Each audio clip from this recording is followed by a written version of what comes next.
Hello and welcome to another episode of FortiGuard Live. I'm Derek Manky, and joining me once again is my good friend Aamir Lakhani. Aamir, I'd ask you how you're doing, but you always say that you're doing just excellent. So I'm assuming you're doing well.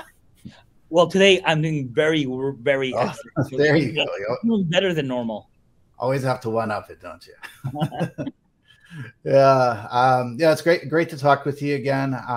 What I wanted to go through today is some deja vu. I'm not talking about the glitch in the matrix here, but maybe I am. But you know, if we look a year ago, over a year ago, in about Q1, Q2 last year, we had the infamous exploit and attack chain that went out for a proxy logon. There was a set of vulnerabilities. We saw ransomware distributed. It was a big deal, right? About a year and a half ago. And of course, we saw continued activity from that. There was a lot of copycat campaigns, and it was pretty hot issue at the time. But a quarter later, just after Black Hat, in fact, in 2021, we saw another exchange-focused vulnerability with proxy shell come out. And that one was actually quite interesting because it had an exploit chain required, an attack chain, right? There's actually 3 different vulnerabilities that it had to be hit with it. Fast forward to today, the reason I'm giving some of this history is we're actually seeing this again, right? We just issued an outbreak alert recently, a threat signal, a blog on this with yet another proxy shell vulnerability. Yeah, I'm not really surprised. I remember when the first vulnerability came out, and me and you were discussing, hey, attackers are going to take advantage of this, but as they take advantage of this, they're probably going to discover other avenues to other vulnerabilities. And as they discover other vulnerabilities, they're going to weaponize them and exploit those vulnerabilities. And we're starting to see that over and over again. In fact, what you saw with the proxy chain, as you mentioned, proxy chain, let's not forget what that is that's taking multiple vulnerabilities. It's basically kind of stacking them on top of each other, for lack of a better word, and then using one vulnerability to basically gain insight to another vulnerability, where you have an attack that's much more devastating, I would say, than a single attack and a single vulnerability. Yeah, it's a great point. And actually, it's why if you look at the proxy logon, which was much more severe at the time, we actually categorized as a tier 1 outbreak because it was a wide attack surface, highly vulnerable. With the proxy shell, as you said, it was 3 components basically that happened that had to happen at once.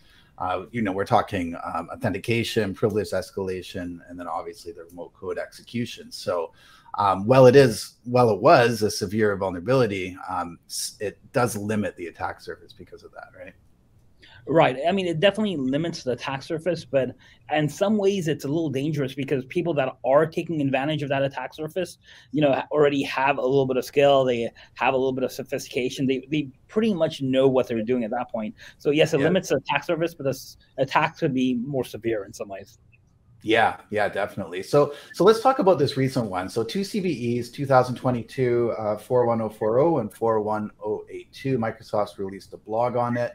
This is what I mean about the deja vu, because when we look at the vulnerability itself for proxy shell, similar technique for the 41040 CVE, right? I mean, it was essentially using PowerShell, but again, required the other CVE to actually make it a success as well too, right? So same thing, attack chain.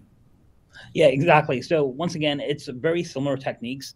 It's not the same vulnerability. It is a different, it is a different attack, different vulnerability that's being exploited. But it is very, very similar. The techniques are very similar. Probably discovery of this vulnerability was probably also very similar as well.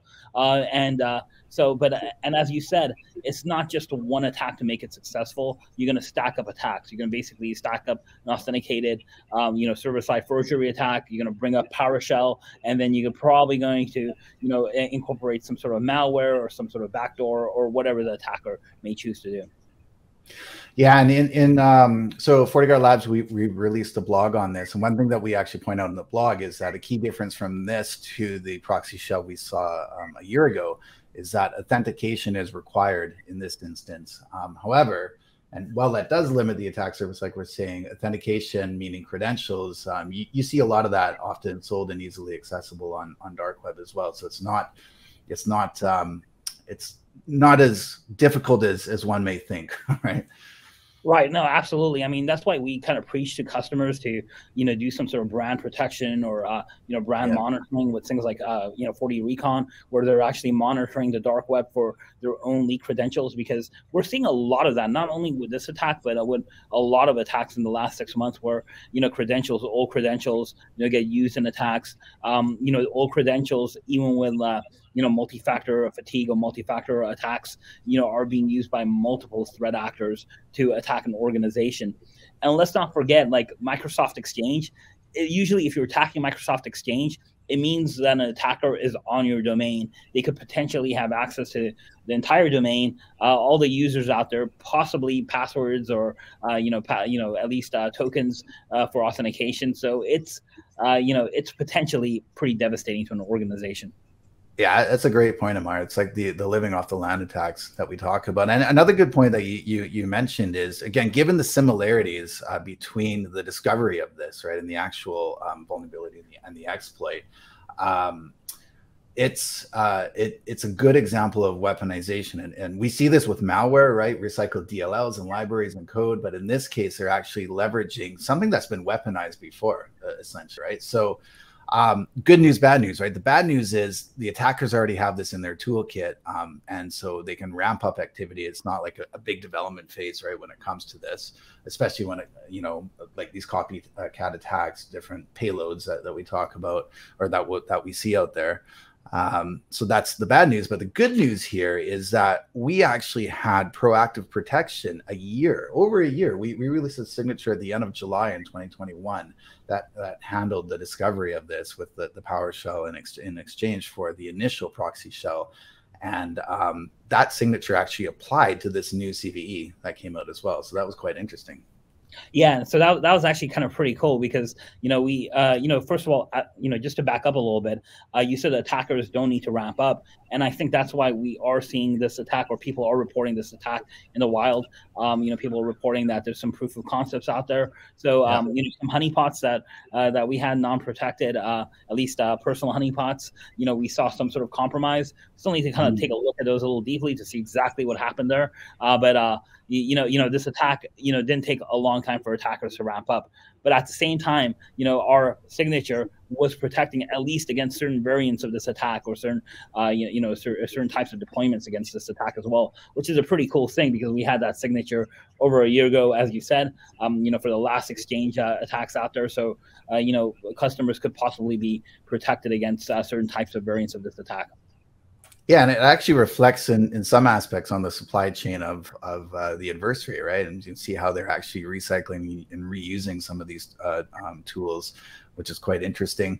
I want to talk about our outbreak alert as well too. So we've posted this outbreak alert. Again, we have our threat signal, our blog, our outbreak alert. And I want to talk about what we're seeing. If you actually go through the outbreak alert, so the good news is through the kill chain, we actually have wide coverage of this, right? So everything from the existing IPS signature, which was proactive for a year, but also the botnet C2 IOCs, the network IOCs, essentially like the URIs associated with this as well too. So it's a wide list throughout the fabric where we actually have protection now, both proactive and reactively.